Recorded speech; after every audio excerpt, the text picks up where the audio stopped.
Hello, it's Ren Presents time. I'm your host Ren, and today we continue with the Belmont Saga, Part 3, Chapter 14, Chance Drury. So last week, Paymaster Stenstrom discovers that the Seeker is not completely unarmed. They discover through the comm has various reports that have been archived through the system that one of the battle shot batteries, Bay 15 starboard to be specific, was never removed from the ship because it was basically fused in place. The bolts holding it in had been there for so long, it had been taking so much action that they fused in place, and the craftsmen couldn't get it out, so they were going to just cut it out with a torch once they got the Seeker to dry dock. So it was still there. They look it over. It's this giant 10-barreled gun, and that's how the Stellar Fleet used to do it in the old days, in the days of the Webbers and the Stray Lights. Is in close in action, you would have a bunch of guns, just giant guns, annihilating their opponents with a hail of lead.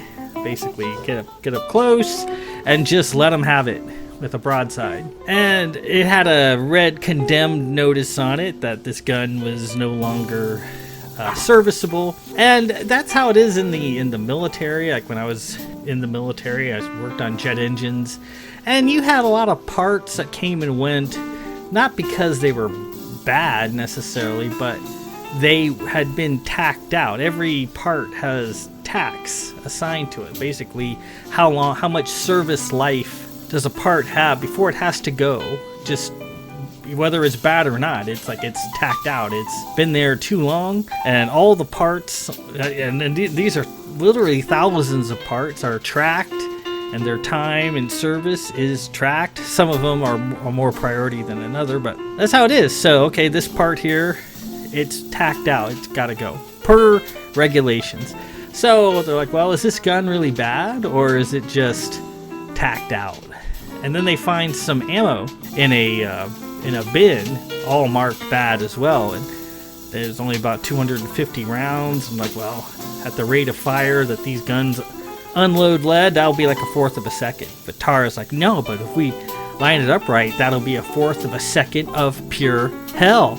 And she's right, if these rounds actually work. So they load the gun up, and get ready to run her out. And they find that the head is not too far away. It is terrorizing a cargoer full of Zaffin civilians who were fleeing to the League. And of course, they run afoul of Chance Drury in the head of the hearth. So, slight change of plans. Instead of heading right for the nearest fleet dock, they're going to go and interdict the Drurys and hold them as long as they can until the fleet can arrive. Stenstrom put a call out. The various warships responded, but they're not in the immediate area. It's going to take him some time to get there. He's the closest one, so he's going to try to screw with the Drurys and keep them there long enough for the fleet to arrive. So, let's resolve these issues with the Drurys. Part 3, Chapter 14, Chance Drury, the evilest, sickest, most malevolent, most foul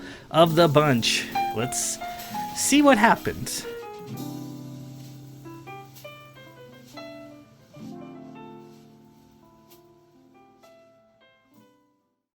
The Seeker covered the distance fast.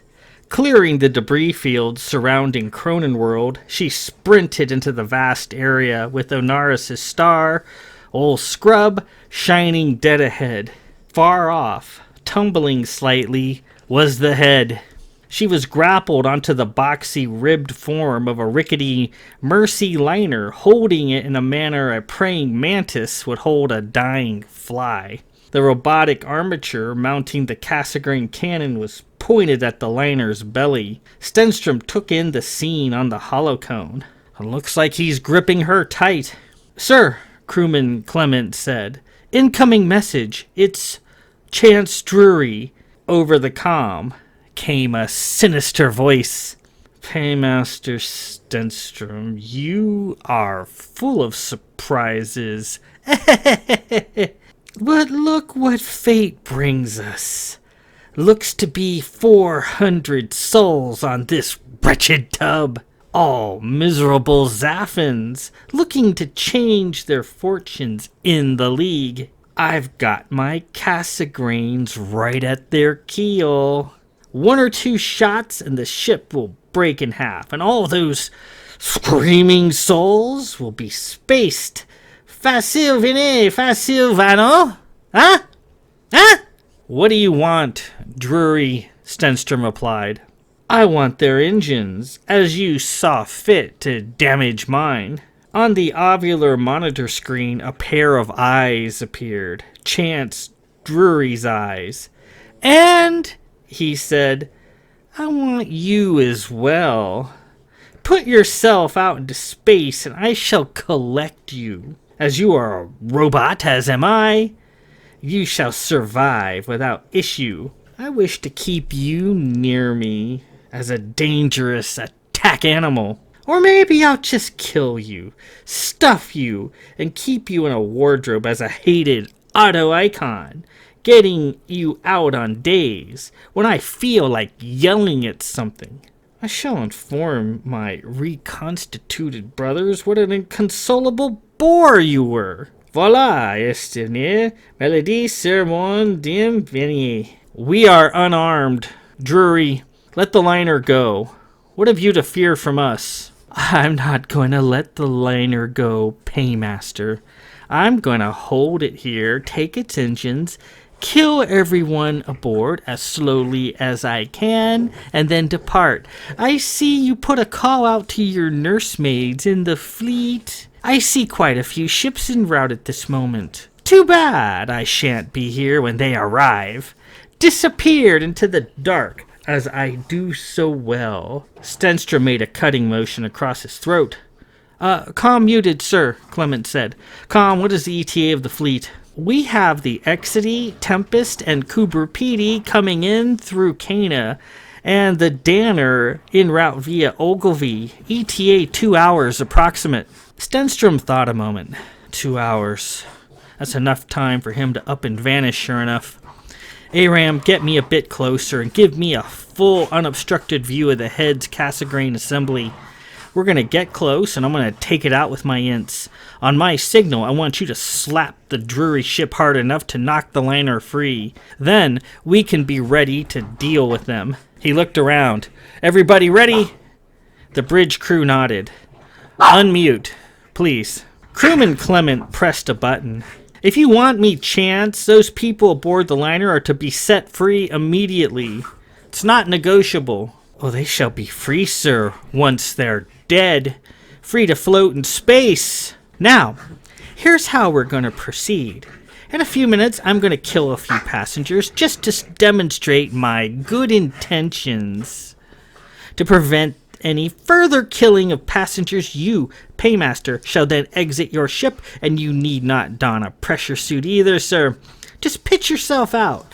At that time, the Seeker shall retire, and I shall take the engines of this liner and be off. Well ahead of the party, the fleet shall soon be throwing for me here. Stenstrom walked into his office. In the distance, he could see the head, with its robotic grapples tied up around the boxy, primitive-looking liner. The head kept the liner out in front of it, rotating around and presenting it to the Seeker like a hostage. The 3 ships slowly swirled around each other. Aram skillfully got the Seeker in closer, bit by bit. There was the robotic Cassegrain assembly mounted underneath the head's nose. Just a little closer. So, Paymaster, what's it going to be? He was now close enough to see the rounded nodes and housings of the robotic assembly. He could see the silvery connectors and servo motors, like musculature of metal. He drew his ints and cocked them. I have an alternate proposal for you. Do you? Came Chance's voice. You just cost 30 people their lives. I don't have time for games, Paymaster. There was the control housing. He fired both ints. Nor do I, he said. 2 hits. He watched the Cassegrain gun go dead, stuck in position, pointing at the liner, not firing. Now, Aram! Now! Aram spun the wheel, and the nose of the Seeker quickly came around, the ship moving like glass. Desperately, the head tried to free itself from the liner. The Seeker and the head on the hearth collided hard, the superstructures of both ships momentarily tangling. The passenger liner was released, and the long, clunky ship trundled away as fast as it could, leaving the two warships to battle. The robotic grappling arms of the head made to seize the Seeker like an octopus reaching out to grasp a crab. With a bang, it locked on.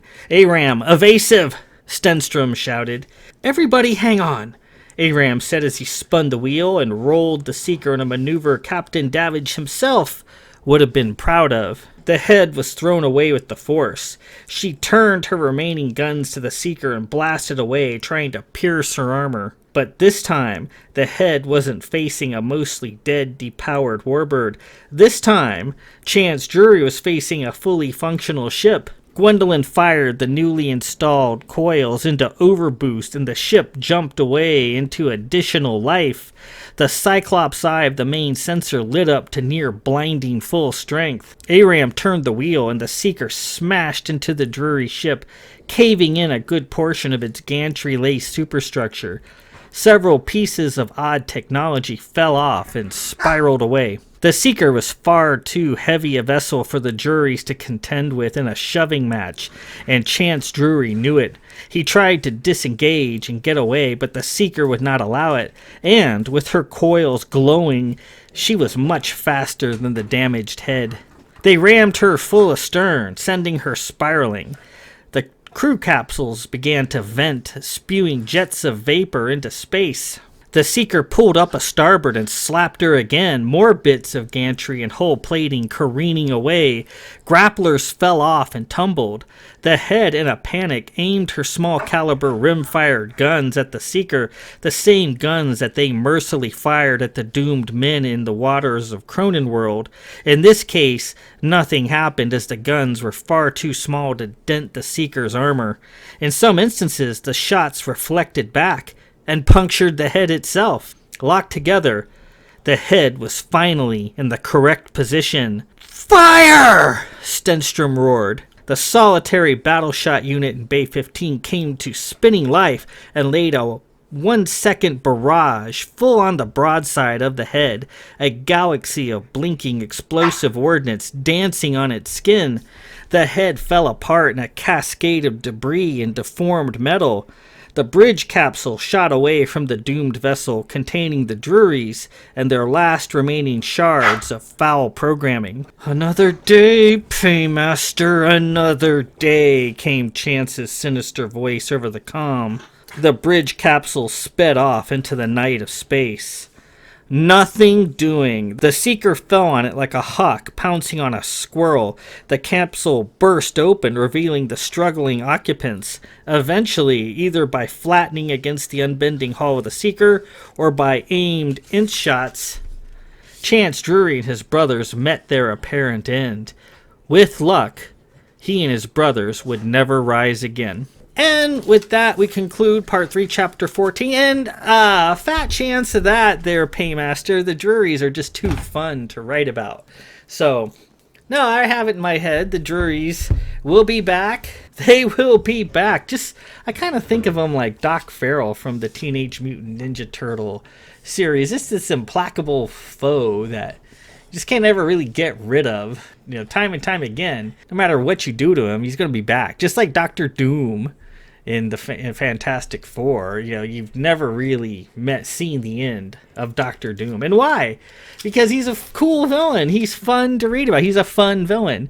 And I think the Drurys are fun villains, so they will be back. Oh, yes, they will. Don't you worry about that. They will return. So Paymaster Stenstrom manages to save the Zaffins aboard the liner and destroys the head on the hearth. Destroys it good with working engines, a smaller Weber-class ship, even with all the alien add-ons that it had, is no match for a heavy warbird like the Seeker.